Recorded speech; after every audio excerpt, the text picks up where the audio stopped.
Okay.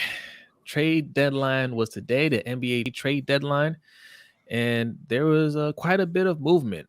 But the obvious one, the main one, the reason why we're here, James Harden from my Brooklyn Nets, formerly Mhm. from my Brooklyn Nets, has been traded to the Philadelphia 76ers.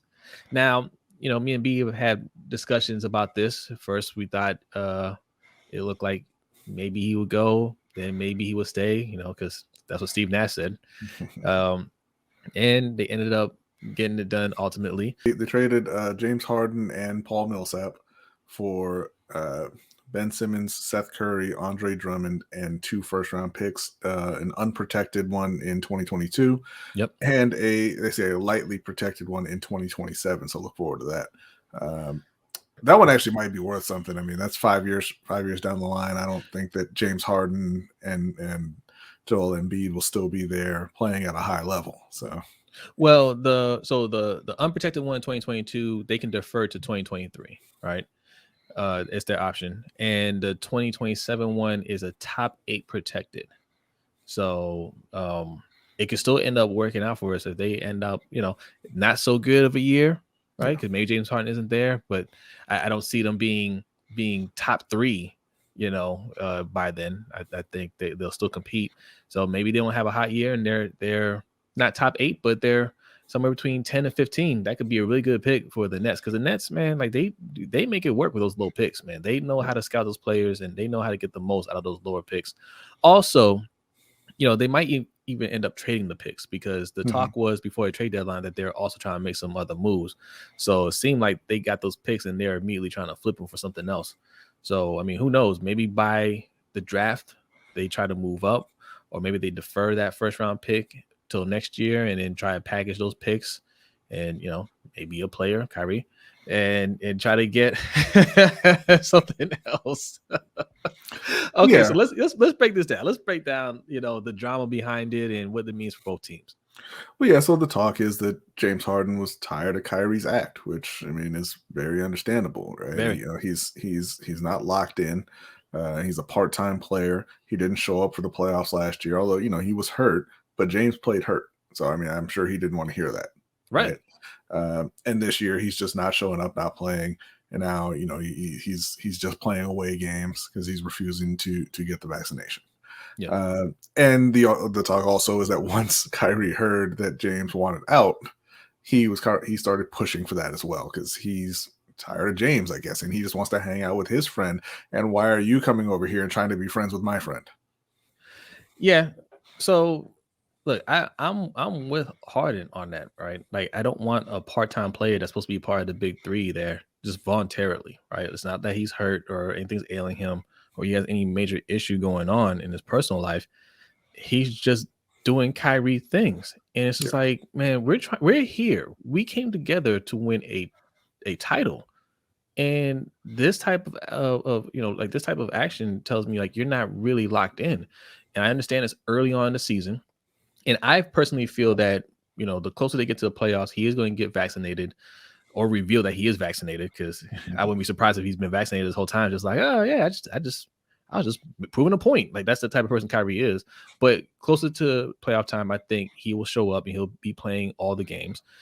But even from now, like, the Nets are on a 9-game losing streak, right? Like, they need you locked in now.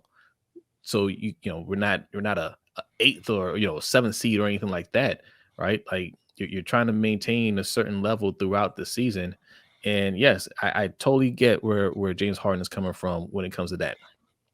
But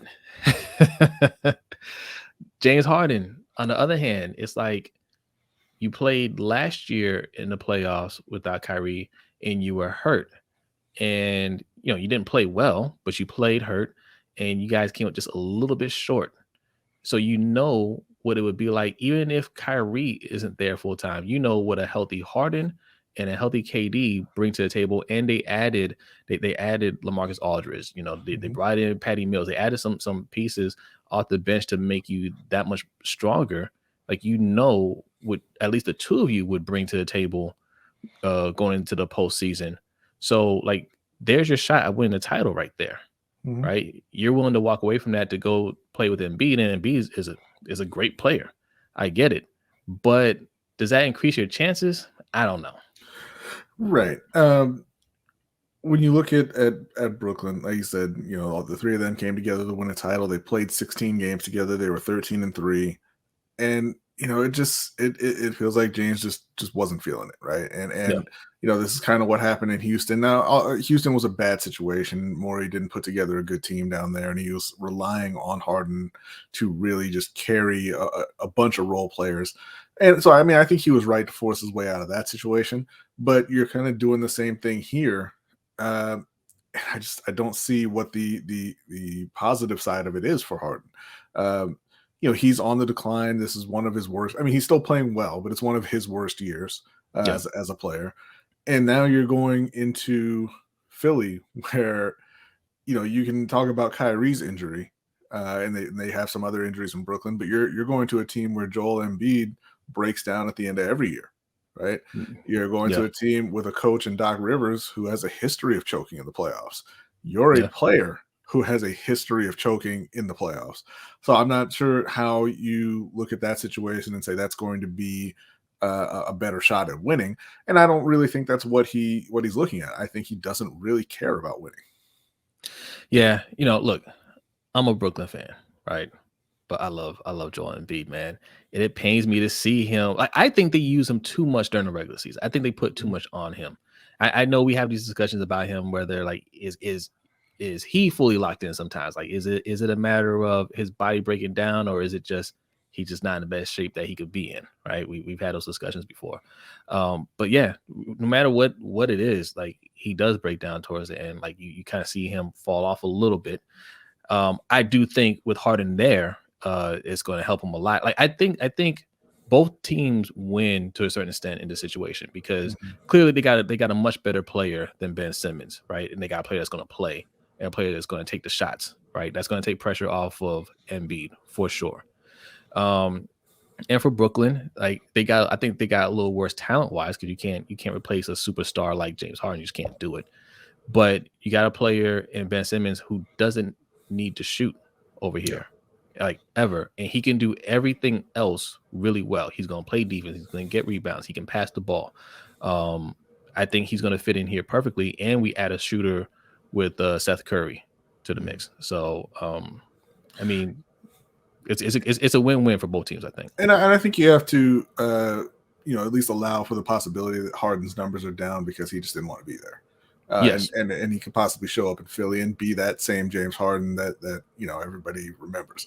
Um, but yeah, no, I agree. I think it's a good deal for both. Like you said, you never get equal value for a player like James Harden, but they got a good return, and they got players who will fit in and make their team a little bit better. Not a lot of those guys in Brooklyn like playing defense. Right? I mean, that's just Right. kind of the way it is. Ben Simmons loves it. Ben Simmons is great at it. And Andre And Drummond, they got Andre Drummond too, right? Like yeah, that's going yeah, to help on the defensive side. yeah. And Ben Simmons can go out there and distribute the ball to all those scorers, all those shooters that they have. So I mean, I think that Brooklyn is going to remain a strong uh, contender for the title. I don't like right now. I don't think that Philly is going to. I don't think this really increases their chances of winning a championship. I think they're still kind of a second round team, uh, but we'll see. Obviously they got a little better talent wise with Harden in there. Embiid's playing, like Embiid, so the chance is always there. But I don't really see it for them. To me, I'm gonna keep saying it, man. Like they should have brought back Jimmy Butler. Mhm. That was their window for me because they came up just a little bit short that year when with the Raptors, right? Yeah.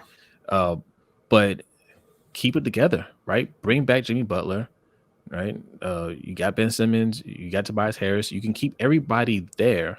If you gotta go over the cap to keep everybody, do it. But like you're right there, run it back and you just let him walk, man, no way how to let him walk. Like that was your window right there. And then like Philly does this, man. This is my thing with them. They get talent, right? Like they're always right there, but like they always have like these little these misfires here and there that kind of keeps them from getting over the top.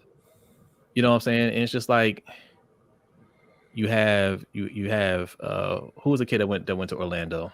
Fultz. You had Markelle Fultz, who was supposed to be an excellent player for you, and then he just forgets how to shoot. You don't know what to do with him, and you end up let him go to Orlando, and now he's playing fine. That's somebody that could have helped you out right now. Ben Simmons. All right, we for whatever reason, Ben Simmons is just not willing to shoot there, and it got to the point where your coaches are saying, "I don't trust him," and he's like, "Okay, well, I'm just not gonna play for you anymore." Right? Like it'd have been more ideal if you could have kept Ben Simmons and added another talented player to the mix, like when you had Jimmy Butler. So I don't know, man. Like trading him, I get it. Like he's never gonna play for you again. So and you get that contract off your books. And Harden is there, and he picked up his player option, so he's there for the rest of this year and next year. But no, I'm with you, B. I don't think that's enough. But it could be my Nets fan biasness. You guys let me know what you think. Do you think Philly has enough to get to the NBA Finals? Do you think they can get past Brooklyn? Because I think Brooklyn is still very strong. I think KD not playing right now and them being on a 9-game losing streak has people forgetting just how great of a player KD is. And really Kyrie. We make fun of Kyrie. Kyrie is an excellent player, but when we get to the playoffs and all three of those guys, including, you got Ben Simmons now, when all of them are healthy and they get to the postseason, you're going to see a completely different team. And I still like our chances.